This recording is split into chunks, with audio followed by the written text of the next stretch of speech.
On a cold, rainy night in Seattle, the streets gleamed under streetlights, and most people were safely indoors. But Max, a scruffy, mixed-breed dog, was restless. He had slipped out from his cozy spot by Bob and Martha's fireplace, his ears perked up, following a faint, unusual sound, a baby's cry. He hesitated for a moment, listening as the rain drummed on the pavement. Then, with his nose to the ground, Max followed the faint sound down a narrow alley. There, beneath a worn, damp blanket, lay a tiny baby crying softly. Max sniffed the child, sensing the baby's vulnerability.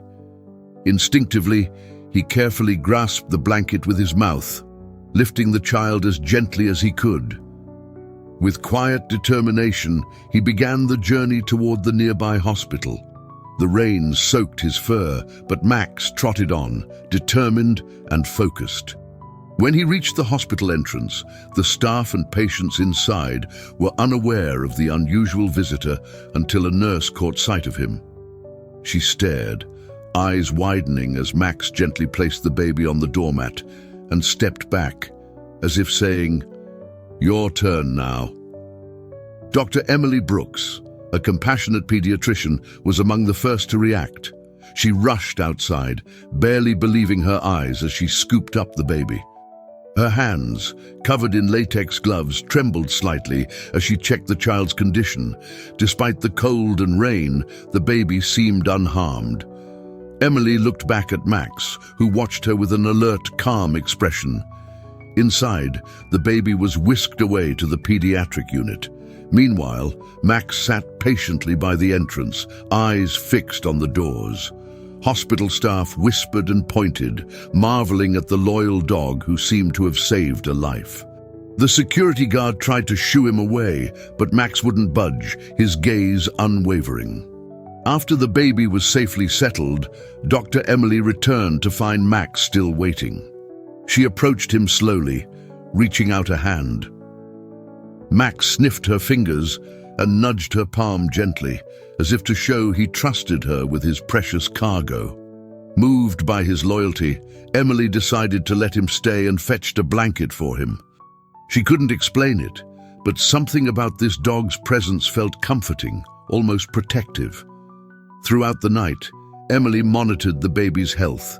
She noticed a faint, star-shaped birthmark on the child's wrist and an unusual pendant around its neck. The intricate charm bore symbols she didn't recognize, sparking a growing curiosity. Why would someone abandon a baby wearing such a unique item? As dawn approached, Emily stepped outside again to check on Max. She found him curled up but alert, his eyes following her every move. She knelt beside him, brushing a hand over his damp fur. "You're a hero, you know that?" she whispered softly. Max simply blinked, his eyes shining with quiet wisdom, as though he understood far more than he could ever express. As morning sunlight seeped into her office, Dr. Emily Brooks reviewed the infant's chart, her curiosity only growing. The baby was stable and unharmed, but the peculiar star-shaped birthmark and unique pendant hinted at a deeper mystery. The pendant, a small, delicate charm with intricate symbols, seemed especially odd, unlike anything Emily had seen before. Emily reached out to the local police, hoping they could identify the child through recent missing person reports. But the officer she spoke with dismissed her concerns. "No reports of a missing baby with that description," he said with little interest.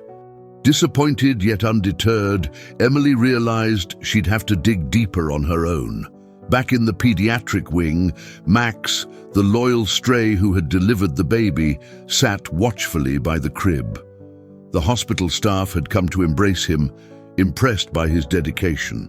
Emily noticed how Max seemed unusually attentive to the child, as though he sensed a threat only he could detect. It was almost as if he'd appointed himself the baby's protector. Unable to let go of her curiosity, Emily examined the pendant again. Its markings looked ancient, perhaps even significant. She took a quick photo of it and sent it to her friend Mark, a local historian with a knack for symbols. She included a shot of the child's birthmark, thinking it might hold a clue. "That evening," Mark replied, clearly intrigued. "Emily, those symbols resemble characters from an obscure language tied to indigenous cultures. It's extremely rare to see it on a modern artifact. You might be dealing with something tied to a forgotten heritage." His eyes scanned the hospital's corridors with an unsettling intensity. Emily's heart quickened. She quietly informed hospital security, but by the time they checked, the man had disappeared, leaving behind only a faint sense of unease. That night, Emily returned to check on Max and the baby one last time.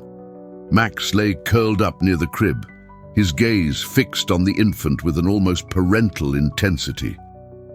She knelt down, gently patting his head. "Good boy, Max," she murmured. "Keep an eye on him." Max, the loyal stray, was now a familiar sight in the pediatric wing, his watchful presence offering both comfort and security to Emily and her small patient. Emily's historian friend, Mark, had uncovered more about the pendant's origins. The symbols etched on it were linked to a reclusive community known for guarding ancient secrets. Mark mentioned whispered legends of a lineage said to be guarded by nature itself. Emily was skeptical of such folklore, yet the pendant's significance felt undeniable. The child, she realized, might belong to a hidden lineage, one that someone wanted to keep secret. One evening, as Emily prepared to leave, she saw the same mysterious man lurking near the hospital again. His presence sent a chill down her spine, and she immediately reported him to security. But, just as before, the man vanished before anyone could confront him.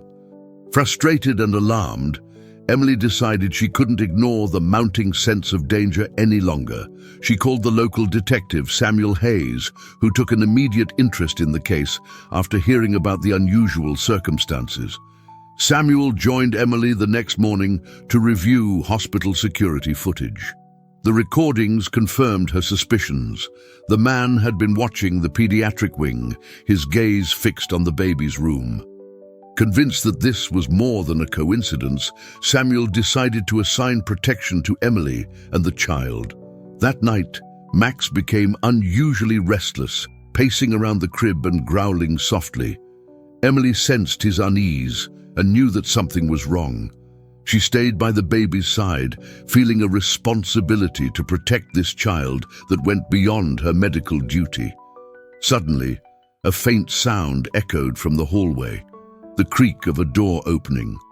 Emily's heart raced as she glanced toward the entrance.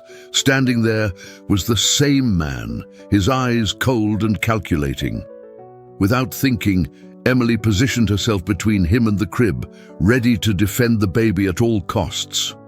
But before the man could take another step, Max lunged forward, his growl deep and menacing.